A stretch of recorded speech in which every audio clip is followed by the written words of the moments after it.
of Iowa. All right, that's not very good, is it? Truett Adair has a special presentation to make.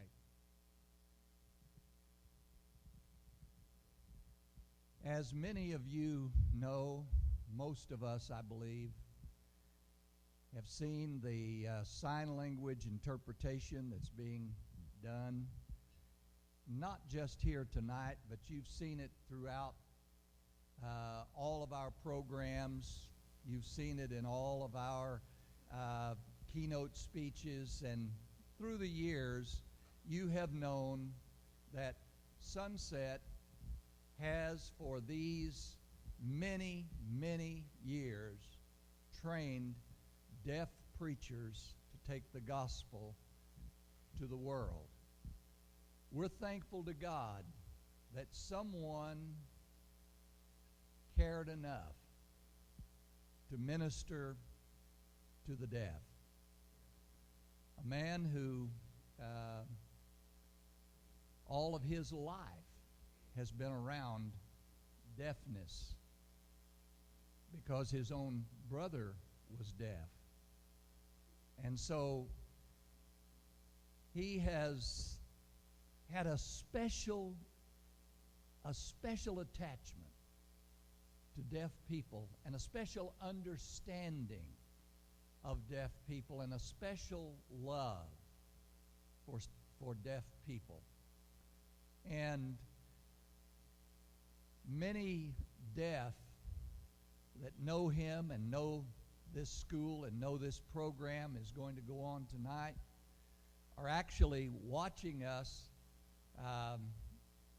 on this closed circuit television as we are streaming this program tonight out on the internet.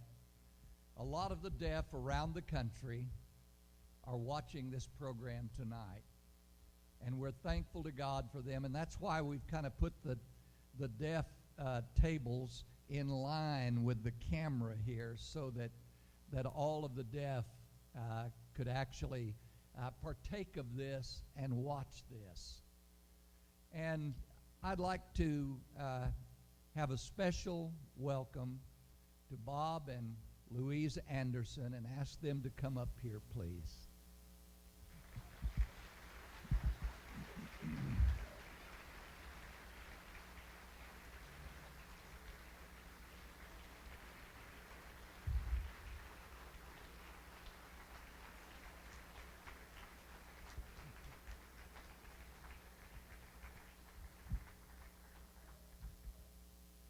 Bob and Louise, we love you so much, and we appreciate your love for the deaf. And Bob, you have been a faculty member here, one of the old timers. I've joined the ranks of the old timers around here, but not as old time as you have been here for so many years. You have been here for so many years. You have seen so many classes graduate. You've seen so many deaf men and women to partake of the wonderful message of the Word of God and go out and do such great things. And Louise, you were kind of a latecomer to this. And after Cora passed away and the two of you, your husband passed away, the two of you got together, and you have been more than dedicated to a culture that you were not a part of for a while, but now it's a part of your life and your culture and your love. And we appreciate you for taking on that role and being a partner to help this great man in his ministry to the deaf. And we just appreciate all that you two have accomplished and will accomplish. And in addition to all of the deaf men and women that you've trained, Bob, there's so many hearing people that you have shared the love of the deaf with. And so many of those hearing people have gone out and have helped the deaf and have preached the gospel to the deaf through the sign language that you and those that you trained could teach them. So, for all of that, and so much more that we don't even have time to talk about, we give this Lifetime Ministry Award for 60 years of impacting ministry to Bob Anderson. This recognition is presented to Bob Anderson for his dedication to serving the deaf and hearing impaired in preaching ministry for almost 25 years here at SIBI, and through training both deaf and hearing preachers, teachers, and ministers through 35 years of service to Sunset International Bible Institute, for your Christ-like dedication to selflessly serving others, for countless hours ministering to the needs of the deaf, for championing the need for deaf ministry in congregations across our brotherhood, for your training and equipping of both deaf and hearing Bible students in Lubbock and around the globe, for a lifetime commitment to expanding the kingdom of Christ, Sunset International Bible Institute proudly gives honor to whom honor is due at the 2017 Sunset Vision Workshop Banquet. We love you so much, Bob.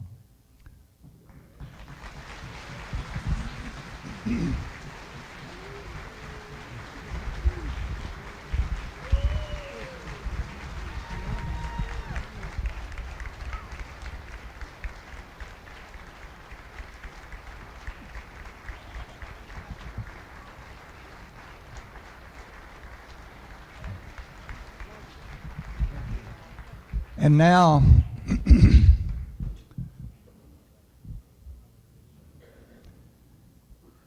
now, Chris Swinford will introduce our speaker for the evening. He's been pretty well introduced.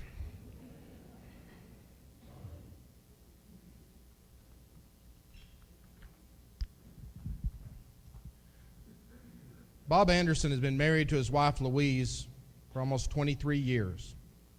Before that, he was married to Cora for 35 and a half years. They had 3 children. Robin, who's married to Don Hensley, lived in Ocean Park, Washington, with their 3 children. April, who is married to Rick Nunn of Lubbock, have 2 daughters, Brittany Horn and Brianna Nunn, who've both been in our AIM program here.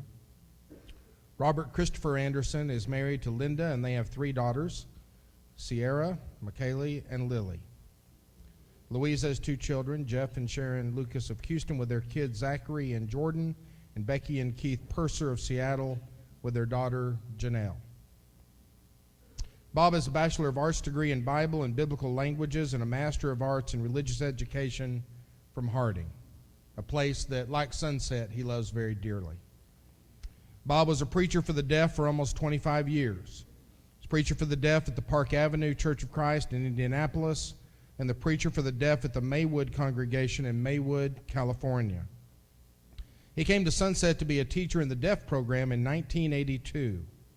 That was 35 years ago. He has done so much more than just teaching classes. He serves and ministers day and night, truly gives himself to his ministry and those that he loves. He teaches Hebrew each year here at Sunset and has done short-term mission work to minister to the deaf in India, Romania, the Czech Republic, and the Philippines. He has also interpreted at workshops, camps, and more all across our brotherhood. But more than degrees, years, ministries, Bob is a kind, compassionate, caring, soft-spoken, sensitive, thoughtful, and faithful man, teacher, and minister. He's quieter than many on our faculty, but when he speaks, we all listen because he's earned it with his humble service to God and his dedication to all of us who walk these halls and do things here at Sunset. He, something you may not know, he actually is the guy that's in charge of making us all quit talking at Brown Bag. and he picks who will lead the prayer as we close each day.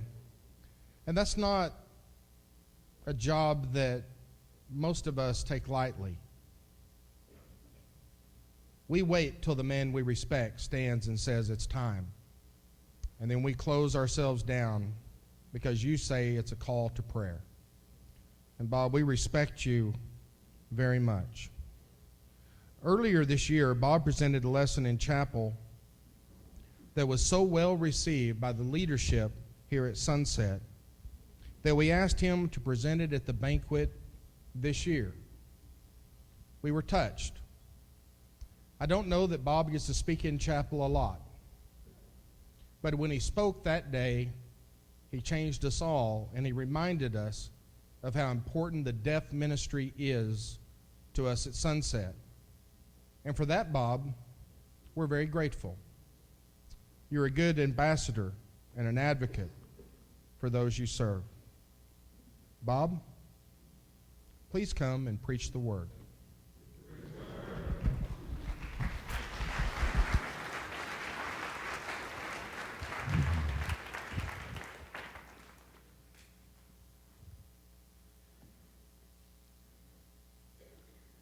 Well, if you know me well, you know that I'd rather be over there interpreting.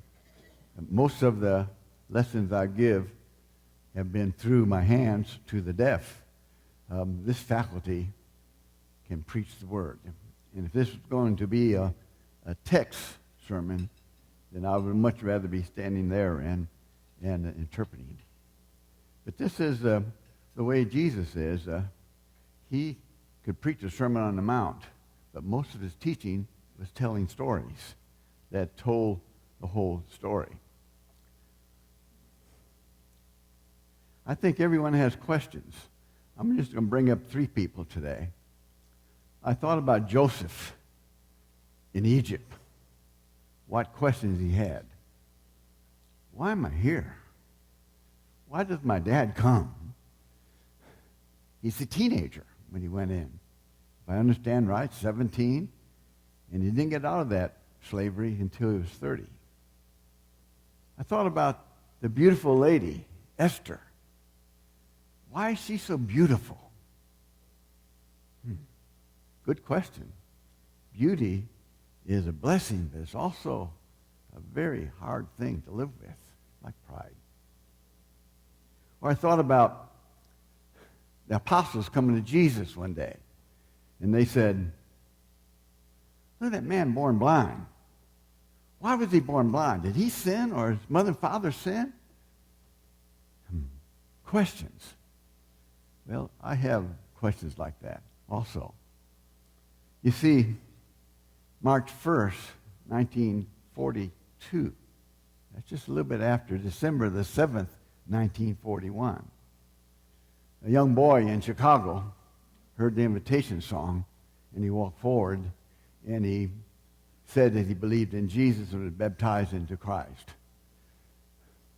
Now, that's not anything special to many of you here because you had the same experience. Why did that happen for that 11-year-old boy?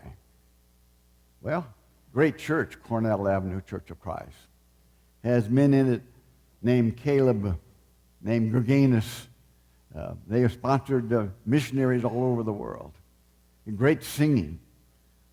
Had vacation Bible schools every year, some that would last a week or two, and I was able to attend. They had singing at Christmas time. You go out and sing for Chicago in the apartment buildings and sing, and people open their windows. Wow. We even had a Christmas tree in the church house. I remember one time being asked as a little boy to sing as one of the wise men. Here we are, bearing our gifts. If you grow up in a church like that, it's very easy. And many of you have done that. You've grown up. Good elders. Elders that could say, we do this because the Bible says it this way. We watch their lives. Great men, great teachers. And I grew up with that. But sitting next to me was my brother, who is older than I am, much smarter. He never heard a song. He never heard a prayer. He never heard a sermon. He never went to the Bible classes. He couldn't read. He couldn't write. He was in school. They had oral lessons, and he learned to finally speak a little bit, say, Bubby. That's my name. Trying to say Bob. The second B has to be Bubby. His voice is high. A deaf boy. What a difference. I was 11. He's older, smarter.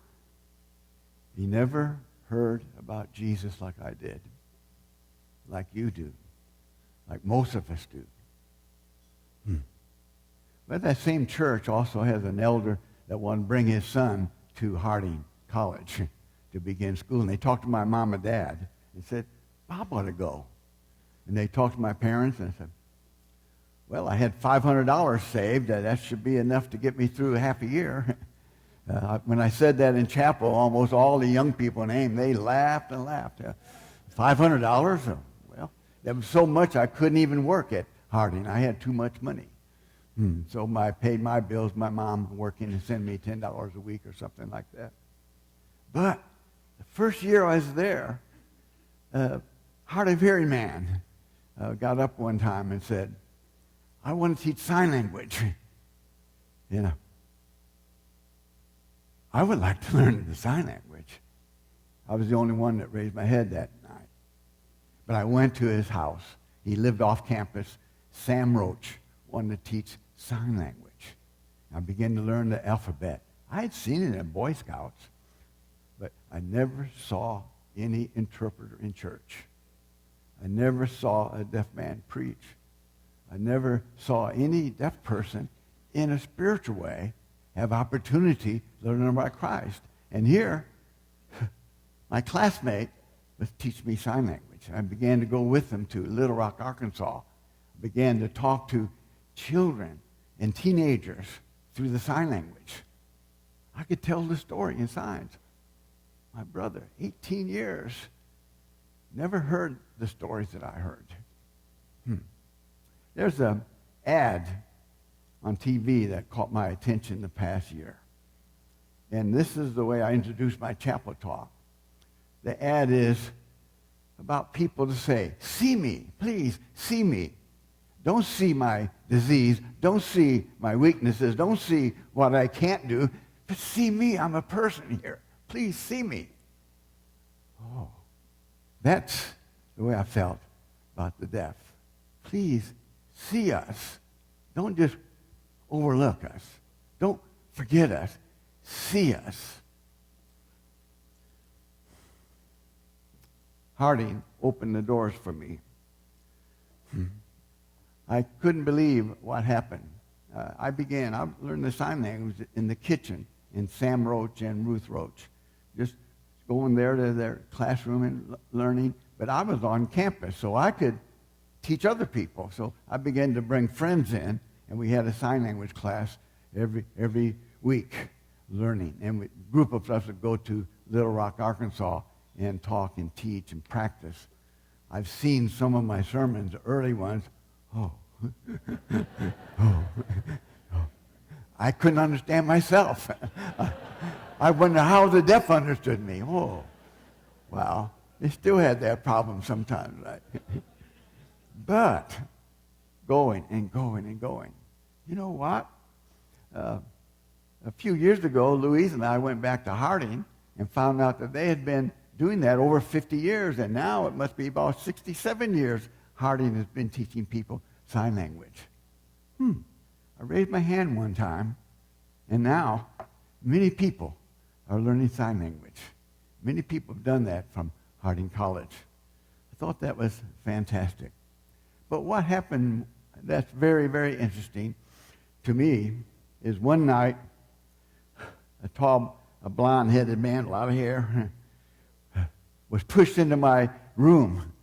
It was about almost 10 o'clock at night, the time when most of the fellows in the dorm went to a Vesper service.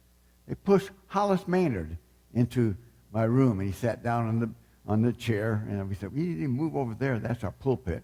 We put a songbook up, and we practice signs, and we read the scripture, reading and practice. And Hollis learned the alphabet in 20 minutes. fantastic brain and fantastic heart. He said, hurry, we need to go to Vesper. No, we're having Vesper. And he learned sign language. Hollis followed me. He learned. Hollis was planning to be a missionary to Germany. He was convinced that there's deaf people in America. You don't have to go to Germany to become a missionary. You can work with the deaf. And he changed his focus, and Hollis became probably the first full-time hearing man in the deaf work. I noticed there's a Harold Romine here in the same program. He was one of our students that went out and taught the deaf in Michigan. And now he's been to China and all over the world using sign language. And now he's in SAME still trying to serve. But he's one of our students that Hollis helped teach. Hollis not only was that student, he was the first full-time. They asked him to move to Indianapolis, Indiana. They had a deaf girl there who was getting married. And so they asked him to go, and he began to work with them. And from those two people, he grew a little church from scratch to about 30, 40 members of the church. But he asked for a raise. He needed, it was working all that time for about $80. He said, I need about $100. And they couldn't do that. They didn't think.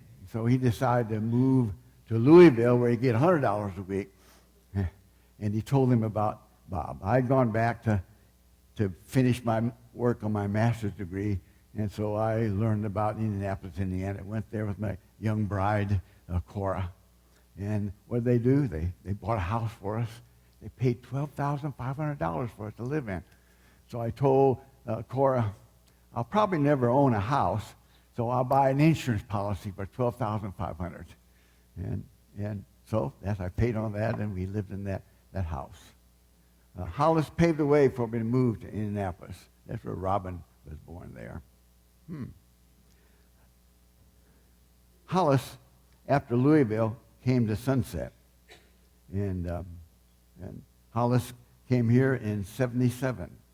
Same time the people from Africa, Louise and well, you know who I mean, Doyle, came to Sunset. So they were good friends.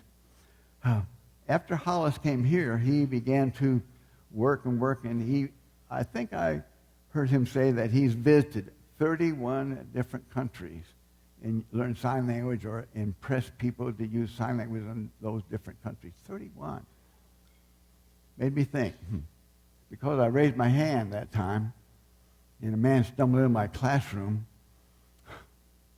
many deaf people all over the world have learned signs, have opportunity to hear the word with their eyes. Maybe that's God's plan. Another person that followed us, Sam, he graduated, I graduated, passed on the baton to Hollis, and Hollis passed on to a young man named Gary Blake. He was more serious. He had a wife who had deafness in her family, and so he majored in signs and went on and became a degreed teacher of the deaf. And he was one of the first ones that was invited to go to Ethiopia when Ethiopia had to begin work with the deaf in order to preach to Christians, to preach to hearing people. And so Gary was there for 6 months, but at least he got started. But Ethiopia now has 10 schools for the deaf. Every deaf person in that country is learning about Christ, and hearing people are looking to their work. It's a fantastic work in Ethiopia. This should be in the book of Acts. If you follow the story, if they had inspired writers, it would be in there for sure.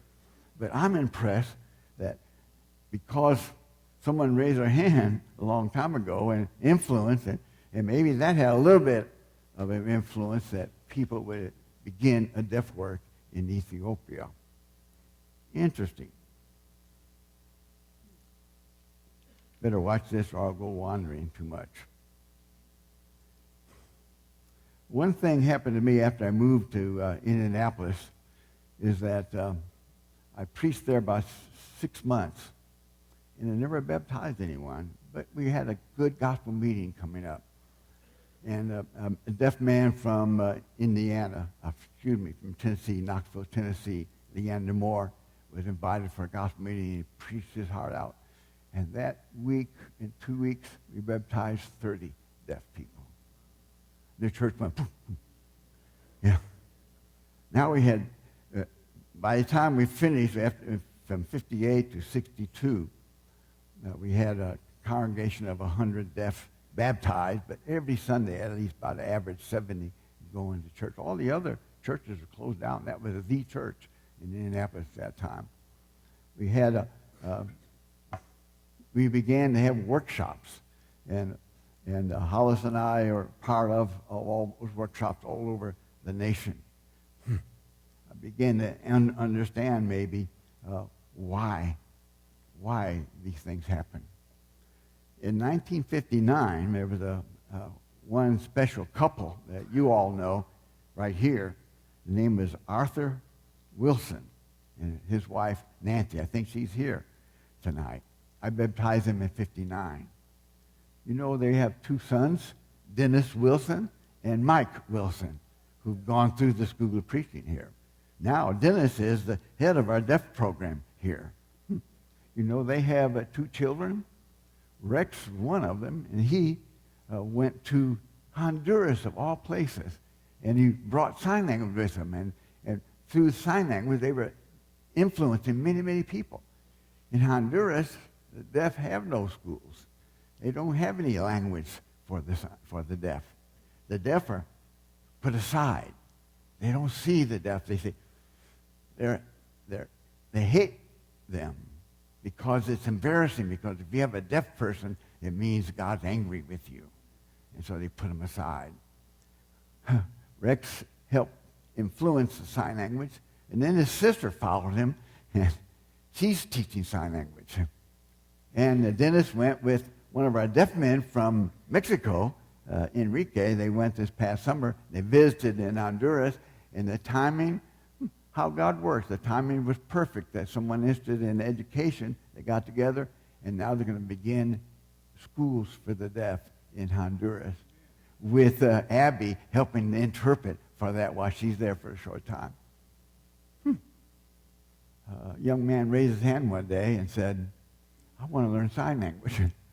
And other people began to raise their hand and learn the language. And here's what is it? Bob, Arthur, Dennis, Rex, 4 generations now. When will it stop? Things like that is why I'm standing here. I would rather be over there interpreting a Bible text.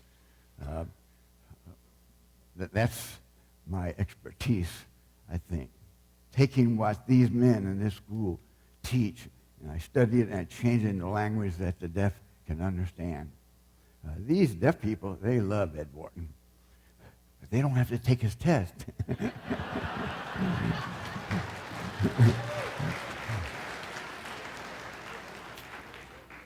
I can teach, after they go through Ed, I can teach them everything Ed says, and they can understand and answer my test. They love all the teachers here.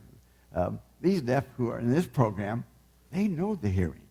They see their faces. They see their concern.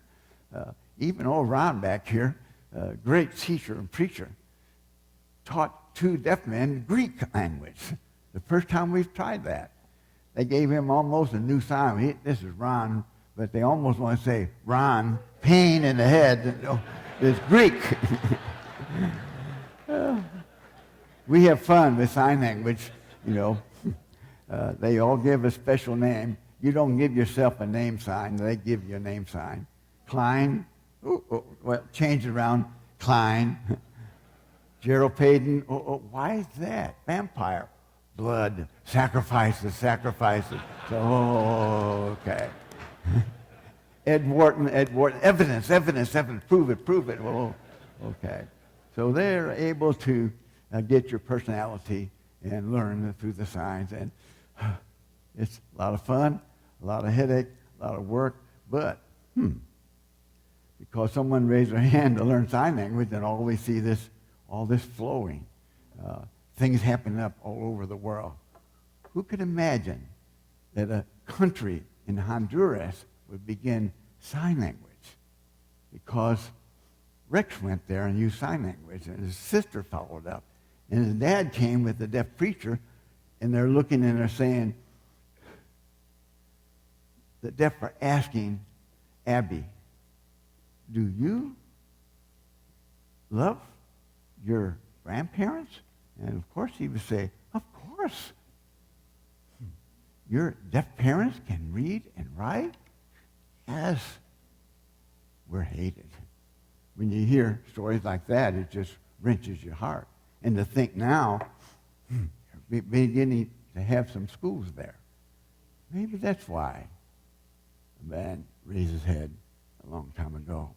Who knows about that? But that's not the end of the story. Hollis is always getting me into trouble or helping me. Hollis went to California and for gospel meetings, and he did such a good work. He came back. He promised, I'll come back next year. But the next year, they were expecting their first baby, and he said, Bob, can you go to California?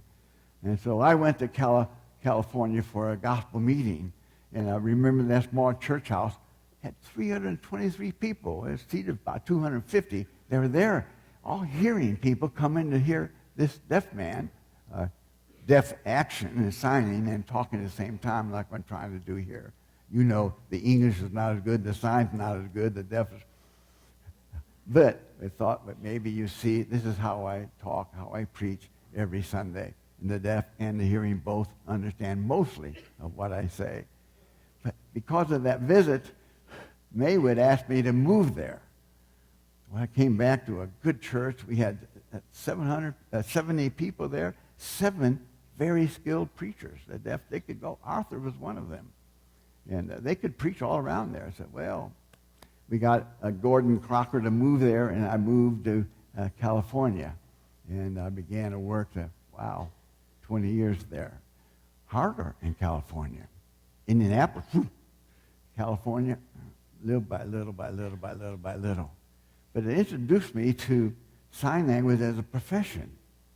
I went to court one day with some people I was interpreting for and counseling, and so when time for them to ask questions, they said, another man was there as an interpreter.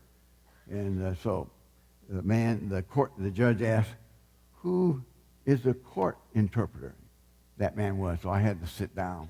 And the deaf people were standing there, and he used a different sign language. He did not know the deaf like I do. And so they turned around and asked me, and I would explain to them, then answer the question. We did that a few times, and afterwards I said, why am I not interpreting? And so I applied and became a court interpreter down on the list, and then they began to pass some laws. You need to change it, be certified. So I began to go to classes to learn how to interpret professionally and became one of the interpreters, first president of the first deaf chapter of RID, Southern California Registry of Interpreters for the Deaf. So I got on that track. While Hollis was in Kentucky, he got a master's in deaf ed, and so he became very skilled in teaching children. He's a masterful teacher. And so, our experiences went in different ways. His in teaching the deaf, and mine in becoming an interpreter professionally. I could look around the room and I knew that I could sign to the deaf, but I didn't know I could talk to deaf people outside. I know the Bible. That's my expertise, not in other things. But it got me into that part of deafness and began to see and open up doors for me in California that were different. The workshops, in Tulsa, one time they asked me to come from California to Tulsa to interpret the workshop.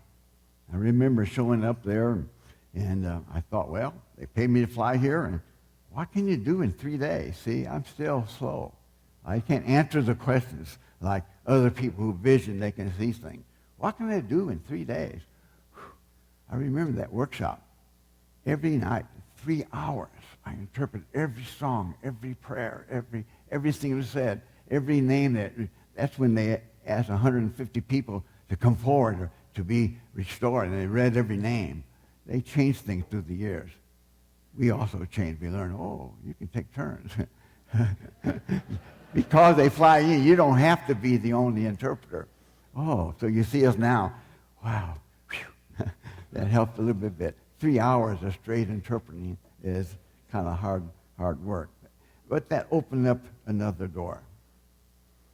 I have to tell you this story, because the deaf work is more than just teaching in the church house. You know that. A preacher for the deaf lived with them through everything. Transportation, financial needs, counseling. Where do the deaf go to get their counseling? Where do they go to get help financially? They have to have an interpreter. If you want to talk to a psychologist, you have to have an interpreter. It's hard enough for a man to go and get counseling if nobody else is there. Can you imagine how a man feels when he has to take somebody with him? Or a girl, she has to go for counseling and has to bring somebody else in. I've been there with the women. I've been there with the men. It's difficult because you have to look at the person to communicate, but it's through the interpreter. The deaf person looks at the interpreter, and the psychologist is trying to get in on that. The way people answer things, that's how you see it. The deaf talk with their eyes. They talk with their heart. They talk with their body. Or they talk without talking. They think they are better detectives than you hearing people are. They watch you and they read you. They know when you're really happy to see them. They know when you are interested in them. They read your body language. It's more than just a person sitting there. They are crying out, see me, I'm real. I'm here. I have feelings. I have hurts. I have faith. I have curiosity. I have the same feelings, the same problem you have, except they're multiplied. I don't understand what's going on in the world. My brother could read the headlines, but he couldn't understand what else. See, I gradually changed and become a pretty strong Republican. All my family is strong Democrats. From Chicago, are you surprised? But I went to Harding. They were still reading newspapers. They didn't hear the conservative view about things. So you see, I have to battle with these deaf who are all on the receiving end. I want to be something different. That's politics for you. You get into that. But that's not part of my lesson tonight, so I better move on. There was a man named Austin Ophel in L.A., and he owned apartment buildings downtown L.A. And because he had a deaf brother in Kentucky, he preferred to have deaf people live in his apartments. And so he tried to get them to come to church. He was a member of the church, the Central Church of Christ. But they would not come, so he asked me to go there. And so on Thursday nights, I would drive over to the middle of L.A. and drive into this apartment building and go in. The first night I went in, smoke everywhere. Right in the middle of the table, a wine bottle. And the man sitting there, it was his house. I said, what do you think about that? I said, your house. And I went ahead and taught the Bible. I used to have more people there on Thursday night who were not members of the church learning the Bible. The same thing I taught on Wednesday night, members of the church not show up. But these were deaf people all around L.A. They were convicts. They were alcoholics. They were smokers. Some of them high. But they'd come every Thursday night.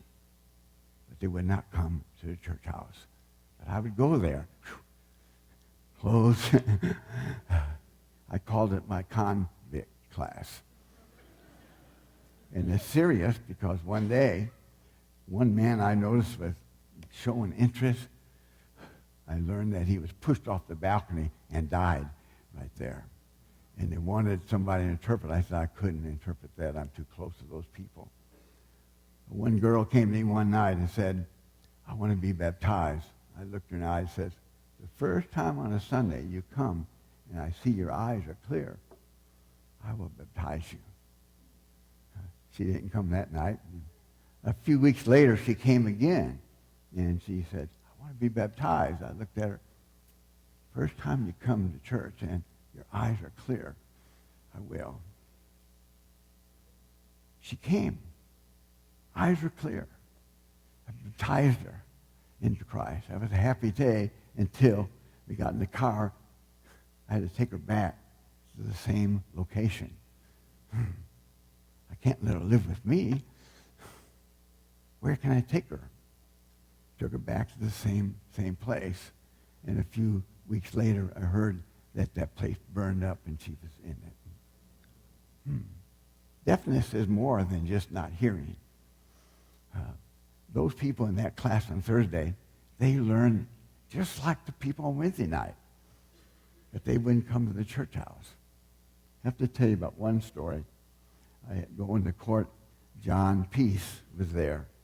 And when I saw him the first time, I didn't like him. He didn't like me. But he was in court with a young girl that was arrested for selling ABC cards in the airport. And she'd been arrested, big stack of arrests. And I couldn't understand her, so John had to come up and help me explain to the judge what was going on. They gave the warning and the fine, and we began to talk to each other. John was an alcoholic. John was a smoker, 4 or 5 packs a day. He was part of a business that owned apartment buildings in L.A., and he still questioned me, and we began to study together.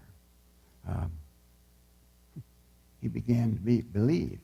And he kept questioning so much, I said, you need to go to Sunset where Hollis is and study all day. You need to do that. And he decided he would do that. Then a short time after that, the church finally sold the property that I'm living in. The church house and everything finally sold. And so 6 months, that was a good time. Hollis been after me to move, and so I moved at the same time John Peace moved here. John's an alcoholic, smoker. He had cut it way down. I think some people called him smoking on the way to school someday. One time I was here, and I thought I smelled it on him. When he got ready to go into mission field, John Peace was one of the first deaf men to go to Africa and associate in Africa between the blacks and the whites, the colored. He was around them. Because he was deaf, he could do that. He came back and decided to go to the Philippines. And in a short time, he baptized 77 deaf there. He could have baptized more than that, but how do you teach the deaf if you can't get to them? It's frustrating for them. He came back to go to school so that he could have more time and maybe go back there as an educator, maybe could teach the deaf. He had a bad accident and couldn't go back. But 77 deaf in a short time became members of the church in the Philippines through John Peace, that alcoholic. Remember when elders would ask me, what about John? I said, he's an alcoholic, but I love him. He loved Christ. He changed his life more than most. Hearing people, deaf people that knew him in the world, they say, John Peace? I say, Christian. But they couldn't see that, but I could see the change. That's just one of the stories. Excuse me. While here at Sunset, well, I didn't finish my story with Austin Allfield. I need that before I jump. Austin wrote a will, and when he died, he left a will. He left money for the deaf. And they gave the money to the Maywood Church of Christ because they had deaf work. Thank you, sir. I appreciate that.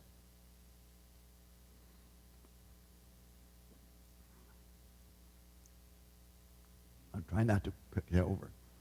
I tell that you never know what happens when you raise your hand to do something. And now, many years later, that church, they lost their deaf work, and they decided to give the money to Bakersfield, and that work didn't go through. So Bakersfield sent a check to Sunset, $210,000 for the deaf work. And boy, I guarded that. I said, I want to make that into an endowment fund. And I studied, and I said, well, if you figure out how much interest it would earn in a year, then only spend the interest, then only half of that, then it would gradually grow. And I helped it to grow up to about $300,000. But when you have so many deaf that need to come, we had to begin using some of that money to support some of these good men that are here, some of the good women that come to this school, so that did not stay at the endowment. It's being used to have some good people here. And so it's working. And I thought, wow, who would guess if you raise your hand to learn sign language, somebody gives you $200,000 to help the deaf? Well, that's pretty good return, isn't it? Well, at Sunset, Hollis and I have trained 28 deaf men. 6 have already passed and gone on with the Lord. We've trained 33 hearing men, and some you know very well. Victor Ellison, he went through the deaf program. Paul Wheeler went through the deaf program. Victor still interprets. He stand up and interpret. Danny Leaf and Kathy Leaf went through the deaf program. Hearing people sat in with the deaf, learned the signs at the same time, same tests that the deaf take. And they shared notes and helped each other. It was a good way.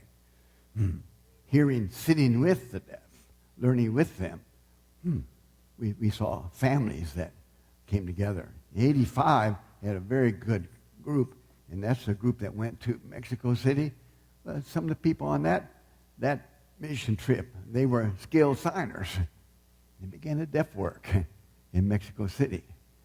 First, they studied the language, and then they learned the sign language, and then after 3 years, they began working with the deaf, and one of the men here, Enrique, is here now. He was baptized in 85 by that group that went to Mexico. Because one man raised his head to learn sign language. Now a deaf man is learning about Jesus, and he loves the deaf. 20 years he waited and waited. I wish I could go learn someplace. Finally, Dennis convinced him and convinced people here. And so Enrique is here. He knows Spanish. He knows Spanish Sign Language. Now he's in America. He's learning English and American Sign Language. 4 languages. He's changing. Top student. I wonder how he's going to teach him. He is a student. Wow. Now we have a deaf preacher. I thought, wow, he's going to go back to Mexico and convert the world. No. Dennis said, no, he needs to go to Honduras. And so Enrique may be going to Honduras if we find the proper support for him to do that. Wow. Who knows how God will use you. Well, my time, I guess, is gone. I think I need to shut down. I want to go back. Deaf men. Wow. Joseph. Why was he there? See, Joseph learned quickly when he stood up and he saw his brothers out there. And he knew there's a famine in the land. It would be 5 more years. He knew why he had to suffer all those times. And he learned God's love like you and I need to learn God's love. He could forgive all the pain, all the suffering, all the wives through his teenage life. 17 to 30, jail, prisoner, not free. Now he looks at those brothers. He's not angry with them. He said, I know why God sent me here. Oh, I love Joseph's. What about Esther? Why was she so beautiful? You had to be beautiful if you're going to be married to the king and could change history. He would look at the beauty, but she also had a Mordecai. She also had no mother and father, but she had a good Mordecai who taught her about the God. And who knows why you're there, why you are a queen. And she was willing to go forward and say, yes, I want to invite you to a banquet. I want to talk to you. And they invited the second time, and finally able to save all the Hebrew people from being destroyed by an evil Haman. Beauty can be a very big blessing if it's tempered with a faith in God. Why were those apostles asking about that blind man? Go read your Bible. Jesus says it's not the mother and father that sinned. It's not the blind man. He's blind so that God can be glorified. Oh, Bob, why do you have a deaf brother? My deaf brother had to suffer, but I got the benefit. Most of the time, we have to face the difficulties ourselves. Because I have a deaf brother, I've been here 35 years, and I'm thinking now about that advertisement. Please see me. I'm hoping that tonight I can help you as hearing people. Don't overlook the deaf. Don't push them aside. The deaf can learn. The deaf can preach. The deaf can pray. The deaf can sing. It's not a beautiful voice, but the heart's talking is beautiful to God. I'm hoping you and I will listen to the ad and say, see me if I'm deaf. Don't overlook. Elders, don't overlook. Song leaders, don't overlook. Neighbors, don't overlook. See us. We're here. We just need someone to help us understand what's going on. We want to know about the God that loves all people. We have 2 Spanish deaf people here that grew up in the Spanish language. They went to church all the time, and they asked questions. Why? Why? Why? Shh, be quiet, be quiet, be quiet. And I'm teaching them what Catholicism taught. And they didn't know the words like immaculate conception. They didn't know transubstantiation. They didn't know what the bread means and why you do it. Luis had to go get in line against his father's wishes and go put his tongue up. Well, it melted kind of fast. That was his first experience with the Lord's Supper. But he didn't know that the Catholic Church teaches that bread and wine change into the actual body of Jesus. That's what that Mass is. They never heard that. Never heard the word that you and I hear all the time. Vocabulary. Now, as we study church history, their eyes are opening, and they're angry, and they're upset, but they're learning what the Bible says. That this is the answer. But you have to be able to read it. You have to be able to understand it.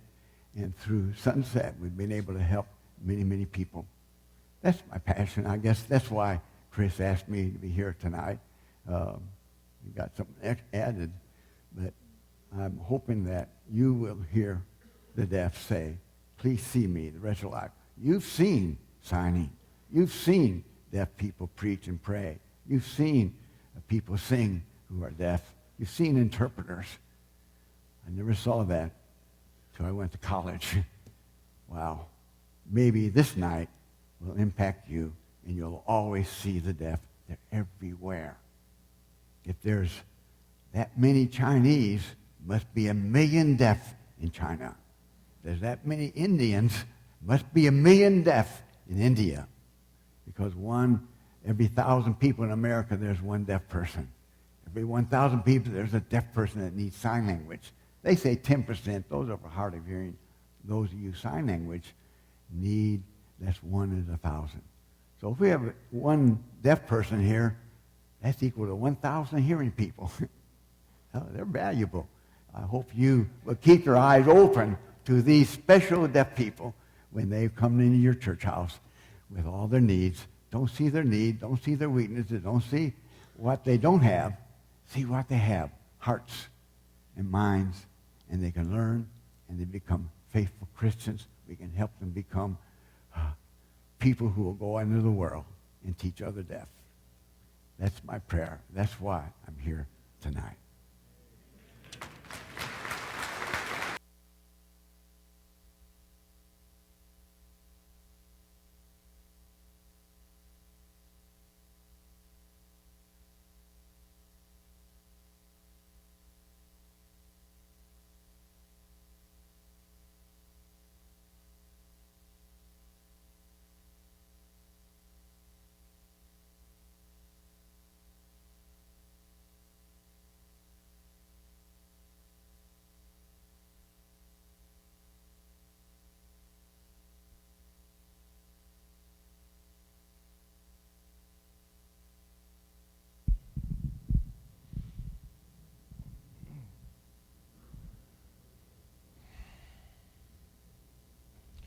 Yesterday, when we were encouraging people to buy banquet tickets, someone came up to me and said, I've never been here. I just need to know, who is Bob Anderson? I said, well, he's a faculty member at Sunset. They said, well, what does he do? And I said, come to the banquet, you'll see him.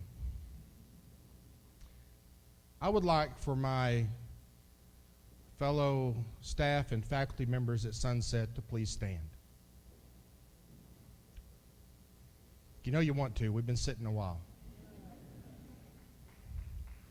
No, don't clap for them. That's not the point.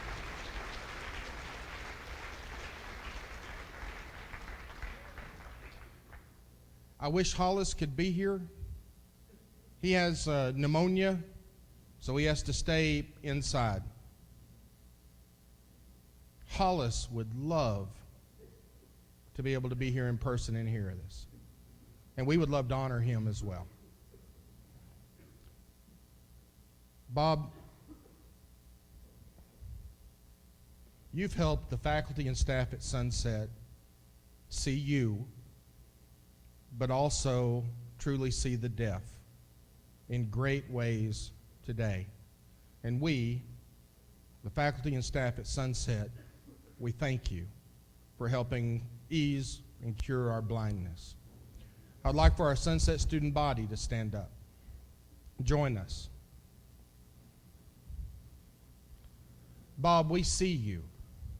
Yeah, you guys are in the body. We see you. And because of what you've done,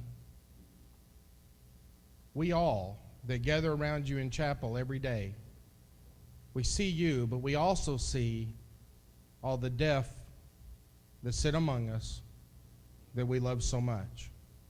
I'd like for our alumni to stand up.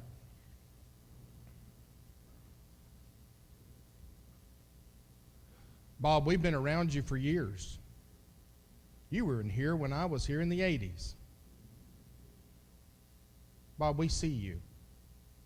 And through your love and through your care, we see our deaf brothers and sisters that we should have been looking at the entire time.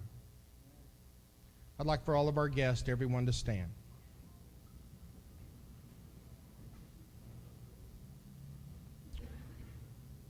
We're blind because we haven't had your experience. But Bob, we see you. And because of you, you've uncovered our eyes, and we can see a deaf world that we've got to minister to. And Bob, we thank you for healing our blindness. Everyone can be seated.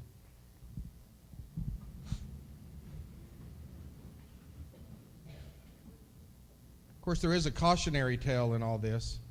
Be careful about raising your hand, because you never know what might happen. And if you're ever walking by an open door, be careful. They may shove you in there.